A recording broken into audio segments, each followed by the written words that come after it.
आज पिठा खाइबा को बहुत इच्छा है सहज उपाय कौटा हम भाभी भाभी भाविली कि मेथी पिठा ही ठीक हम जोटा कि सहजरे जल्दी भी हो पारे पानी रे गोटे कप अरुआ चाउल दे आधा कप मेथी दे 2-3 घंटा बतरेया छाड़देली धोई देकी भलसे ग्राइंडिंग करदेली।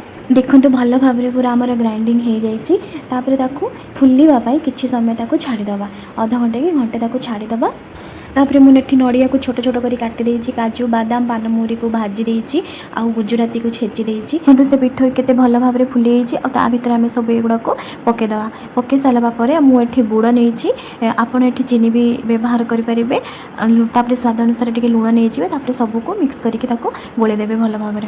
पिठापाई आम पिठू एवं रेडी हो जाए कड़े गरम कर तेल को गरम भी करदे मुझे तेल जो काजू सब पानमुरी भाजुली से तेल ही मुझे पकईदेली पिठू को पकईदेकी ढाकुड़ी देली किसी समय हवा को छाड़ीदे। देखो बढ़िया से देखो पिठा आमर बढ़िया फुली जाइए गोटे साइड आ गोटे साइड हाँपाई उल्टाईदे ढाकुड़ी देकी रखीदे पुणी हाँपाई।